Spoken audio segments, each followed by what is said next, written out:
Welcome to 11th video section. In this section, let us calculate ripple factor of rectifiers. What is ripple in rectifiers? When the fluctuation occurs within the output of the rectifier, then it is known as ripple. So, this factor is essential to measure the rate of fluctuation within the resolved output. The ripple within the output voltage can be reduced by using filters like capacitive or another kind of filter. Effect of ripple in equipment. For sensitive instrumentation, it affects negatively. That is, some of the sensitive types of equipment like audio as well as the test cannot work properly due to the effects of high ripple within the supplies. Ripple effects can cause errors within digital circuits, inaccurate outputs in data corruption and logic circuits. Ripple effects can cause heating of capacitors, can be damage. These effects initiate noise to audio circuits. Ripple factor. The definition of ripple factor is the ratio of RMS value of fluctuating AC component to the average value or DC value of output of the rectifier.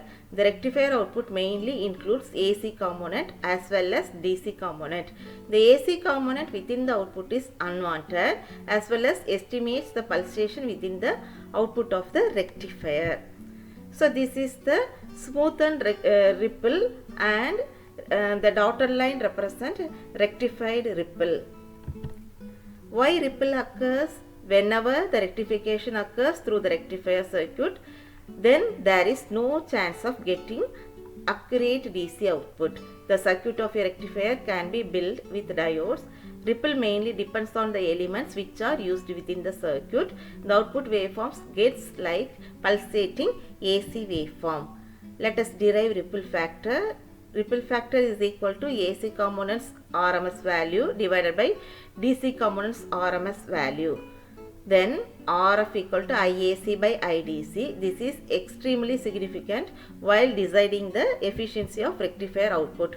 According to the definition of ripple factor, the whole load current RMS value can be given by IRMS equal to root of IDC square plus IAC square. That is, IAC equal to root of IRMS square minus IDC square. When the above equation is divided by using IDC, we get the following equation. IAC by IDC equal to 1 divided by IDC into root of IRMS square minus IDC square. Here IAC by IDC is ripple factor. That is, ripple factor is equal to 1 divided by IDC into root of IRMS square minus IDC square. That is, by rearranging the equation, we get root of IRMS square by IDC square minus 1. Let us calculate ripple factor of half-wave rectifier. We know that for half-wave rectifier, IRMS equal to IM by 2, IDC equal to IM by pi. Let us substitute these two values in the formula. We get root of IRMS by IDC whole square minus 1.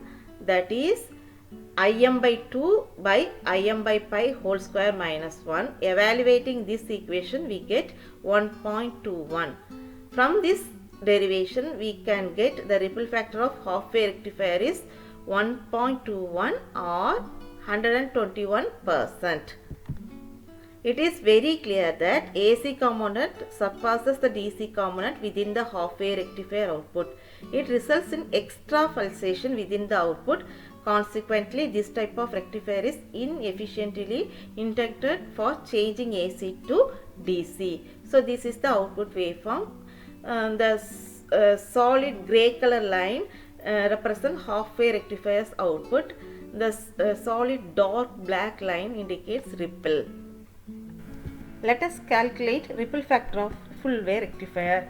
For a full-wave rectifier, IRMS equal to Im by root 2, IDC equal to twice the term Im by pi.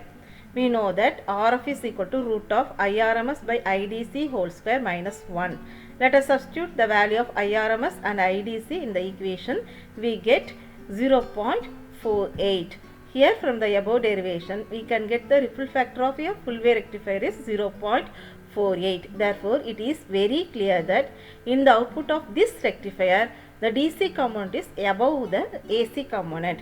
As a result, the pulsation within the output will be less than within the half-wave rectifier. Because of this reason, this rectification can be always employed while converting AC into DC. So, waveform represents ripple of the full wave rectifier. The gray line indicates the output of full wave rectifier and the dark line indicates ripple present in the full wave rectifier. So, in the next video, let us see how the ripple can be eliminated using filters. Thank you.